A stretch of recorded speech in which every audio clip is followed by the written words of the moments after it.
guess my path was defined. I got a part-time job in a retail pharmacy in country Victoria when I was 15, and I think my cards were stamped after that. I don't think I ever imagined where that career in pharmacy could have actually taken me. Well, no, I mean, I think I spent most of my childhood thinking I was going to wear a baggy green and play for Australia. I got it to a point where I was fortunate enough to captain Shane Warne in one game. At that game of cricket by lunchtime, Shane Warne had 5 wickets and I had the career handbook out to think about the fact that I'd be needing to find some other way to make my mark.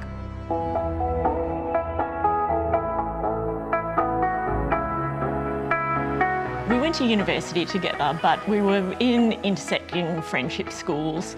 I was dating someone else, he was dating someone else. There was never anything romantic at university. Was it 8 years later, we went to a mutual friend's birthday, walked into a laneway in Melbourne at opposite ends of the laneway and sat together over dinner, and I guess everything went from there. And went from there quite quickly. I think that was a Friday night. I told my parents that weekend that I'd have a new girlfriend by the end of the weekend and that I would marry her. And we were... He didn't tell me that straight away, thank goodness. 4 months later, we were engaged on a Wednesday. That was the 3rd proposal. I never got a no. Took me a little bit longer to get there. I'd just come out of quite a challenging relationship breakup and was...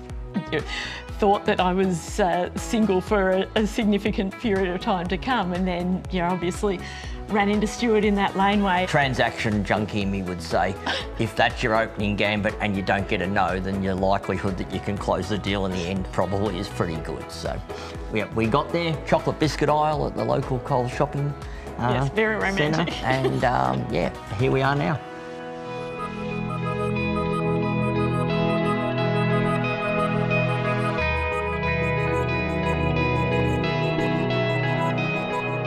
The biggest asset that we actually had was the house that I took on responsibility for and the mortgage for in my divorce. So the way that we actually financed the first pharmacy purchase was via a second mortgage on that house, because we didn't really care whether we lost it. Our business model initially as well, we actually were buying the worst pharmacies in Australia because we didn't want passing traffic. It wasn't a scenario where, like in a regular pharmacy, you're dependent on who's walking in through your front door to drive your business volume. We actually wanted as few people coming through the front door as possible, because our business model was all about sending our pharmacists out to the nursing homes and to the hospitals and sending the product out with them. So the pharmacies were really just kind of big dispensary hubs. So we were able, our shopping list essentially was cheap and ideally close to a good road distribution centre. As we got from a second mortgage and then to a third mortgage on the same house, we used to sometimes sit at each other and say, well, at the end of the day, it's still only one house. We either own it or we don't. And the business itself, then started to, really, green shoots. I think by that Christmas, that first year, we had pharmacies in 3 states. We had 100 staff working for us. I think in that first year we did, over $10 million in revenue.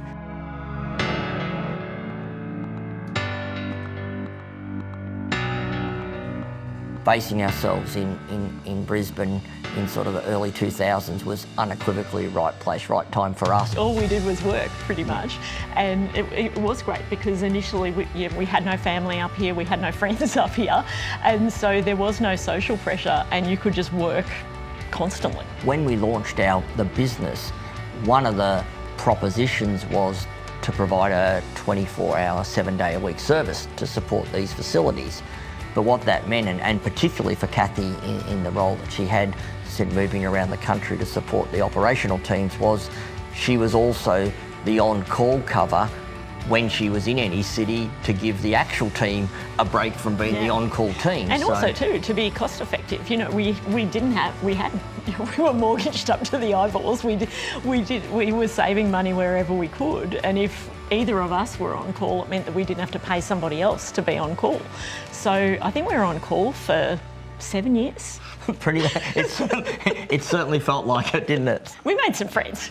We did make friends. We made some friends, but I think we also found that we actually found friends and advisors here who were able to come on the journey with us.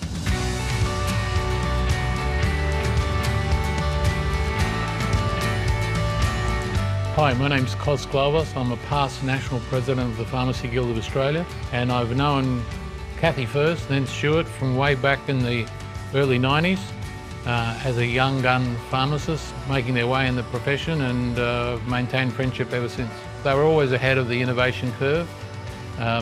What I mean by that is there was always a trend that people want to live their lives at home, but for them to live their lives at home, that we had to have ways for their medication management. So Cathie and Stuart developed a packing business to help everyday pharmacists to add that efficiency in their model, to allow them to service people could pick up their packs once a week or once every fortnight.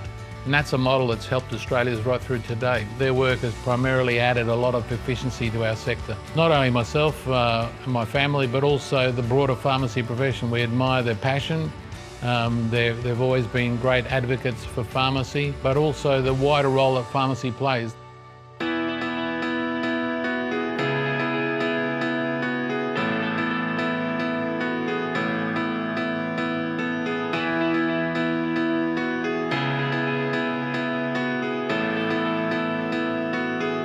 External measures of success probably have never been overly important to us, because there are underlying things that are far more important.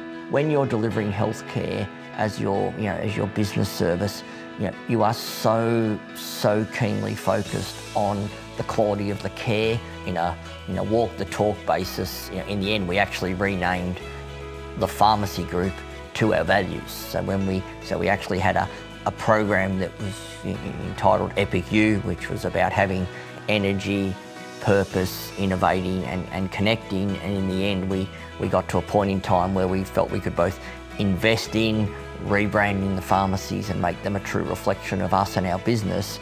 And that is actually what became the Epic Pharmacy. I think the tagline that we used at the time was something like, "We've always known we were epic, now it's time to let the rest of the world know."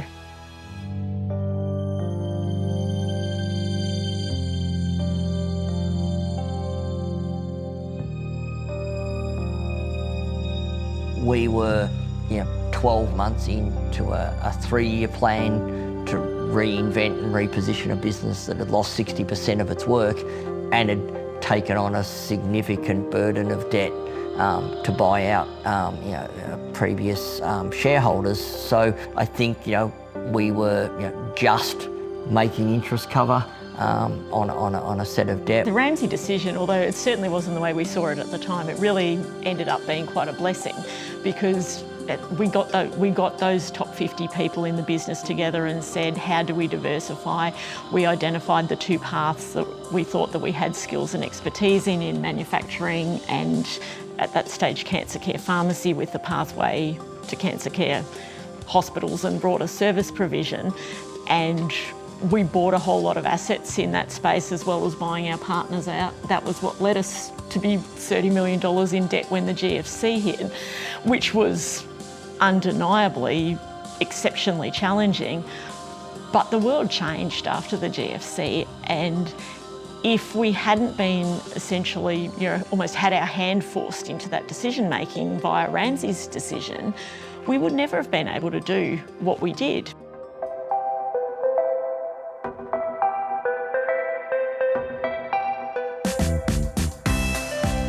I think there are sliding door moments when, sometimes when I'm fond of saying that the harder you work, the luckier you get. I often reflect that, we made those decisions in entering cancer care, as Cathie talked about, when we had sort of our top 50 people sitting in a room after the Ramsay decision, really almost, well, what happens next? No idea is a bad idea. And we ended up with a sticky note on a board that said, Australia needs an integrated clinical oncology network.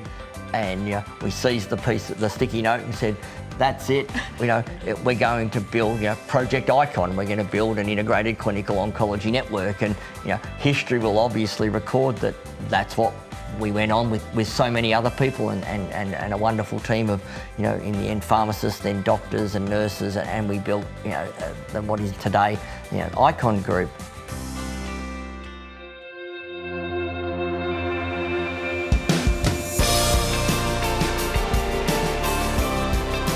When we were no longer going to be part of that business, we sort of needed a reference point upon which we could even decide what we were going to do next, regardless of what that was. It was COVID, we were all home as a family. Well, if there's ever going to be no better time to start a family office than when we're all basically here under the one roof, you know, all day, every day. Yeah, I think the arc is such an important imagery for us. You know, it defines everything from the trajectory of the businesses that we like to be involved in. You know, Cathie's own space travel and the entire arc of that journey is obviously sort of something that we think it's reflected on. A family office seemed a logical way to kind of be able to put a wrapper around the assortment of different things that we were involved in and interested in. I think even regardless of the sector and the space that you find yourself in, you know, you can find a way to hopefully do it right and do it well, and I think the family office has given us a great vehicle for that.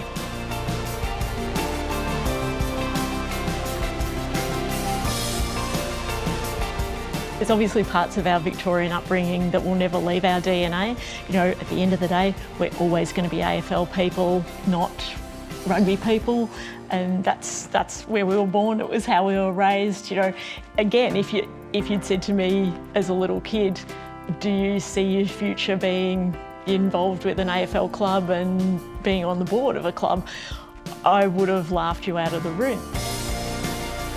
I would say 2 people from Victoria who now firmly consider themselves Queenslanders, and 2 people who will be in Queensland forever.